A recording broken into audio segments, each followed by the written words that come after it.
Coming up on Mountain News this morning, more severe weather across the region took its toll on one eastern Kentucky county, causing trees to fall on people's homes. And people in parts of Missouri are coming together to pick up the pieces after severe weather tore through the area. Plus, family members of an eastern Kentucky man who went missing over a year ago are still searching for answers and want the public's help to find them. Dedicated to eastern and southern Kentucky, this is WYMT Mountain News this morning.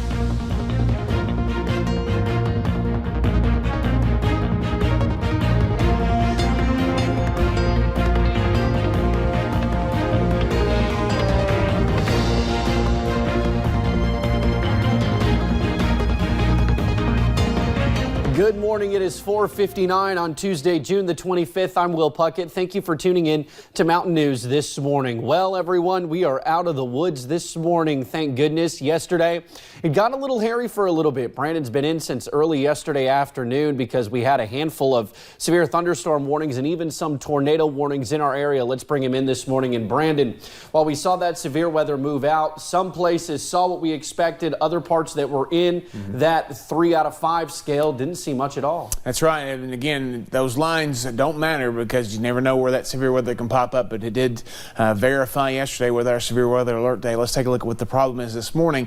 Fog, very dense fog here in Hazard outside the WYMT studios. So be careful of that visibility. Pretty low in some areas there. We see zero visibility in Middlesboro. But again, remember these sensors are up at the airports, which again is up in the higher elevations. Most of this fog is in the valleys. Not too much going on this morning. Clouds starting to move out. A stray chance for a shower. Can't be ruled out in parts of the region, but most of us looking pretty good. Temperatures in the 60s area wide as the cold front continues its trek through the region.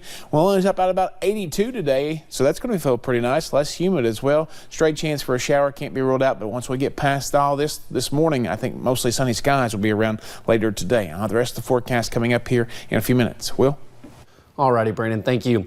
Well, yesterday's storms took a toll on Owsley County, just south of Boonville. The sheriff's office says 2 trees fell on homes. One of those trees also fell on a power line, leaving hundreds without power along Highway 11.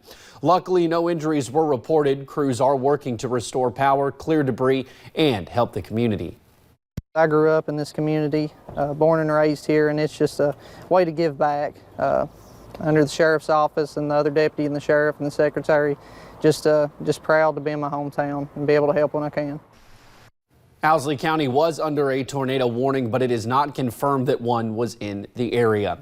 A family in Laurel County is trying to get their lives back to normal after a tree fell onto their mobile home Sunday following strong winds. Adam Berniston spoke to the family. Fred Snyder and his family say they were inside their living room watching the storms roll through Sunday night when all of a sudden they heard and felt their house shake and their power immediately went out. At first they believed a transformer blew, but then they noticed a large oak tree that had cut through the roof and fallen into one of their bedrooms. After the fire department came to make sure everyone was safe, the family found a hotel to stay in for the night.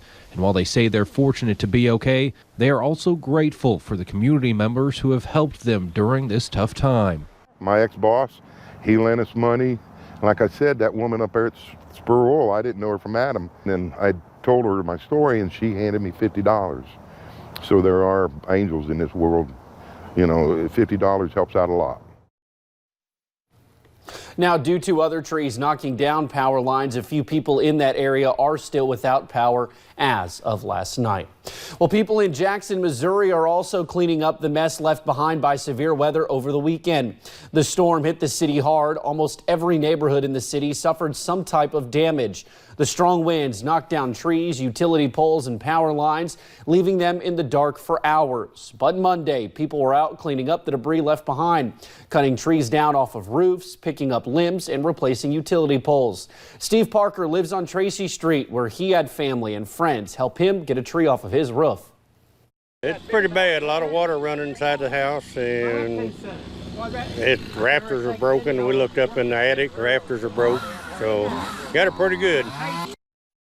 Now, while many folks helped in the cleanup, others got to work making sure everyone was hydrated and healthy. Several people passed out water and Gatorade to storm victims and workers. A fire caused by a lightning strike is burning in the Florida Everglades north of Alligator Alley. Officials say it started Sunday and had consumed some 17,000 acres by Monday afternoon. Officials say the main concern is for visibility over area highways. For now, the fire is burning in a conservation area and no structures are in danger. Well, the Washington Post reports the Trump administration has not sent $600 million in emergency food stamp aid to Puerto Rico, even though it has been 2 weeks since President Trump authorized it. And the U.S. territory is not expecting to get the money until September. The head of the Puerto Rico government agency that administers the food stamps program tells the Post September would be 6 months after the start of cuts to food stamps. Puerto Rico is still struggling to bounce back from the devastation of Hurricane Maria, which ravaged the island in September of 2017. Well, Monday marked 1 year since an eastern Kentucky man's family had their world turned upside down. When Tyler North did not show up to work, loved ones knew something was wrong. Many described Tyler as a hard worker who cared about his family and friends. Later on, his burned truck was found in Leslie County. After a year with no answers, the family is begging someone to please come forward. You have a mom that's sitting over every day that's just begging for her boy. So, begging someone to tell her. That's all she wants is her baby back. The family asks if you have information about Tyler North to contact Kentucky State Police Post 13 in Hazard. Well, thank you for getting your day started with us right here on Mountain News This Morning. Coming up later on Mountain News This Morning, the Big Blue Nation welcomes some of their idols to town in Perry County on Monday. The cold front continues its trek out of the region, and that means skies will start to clear out, getting us a much-needed break from all the mess. I'll have your drier forecast in about 3 minutes.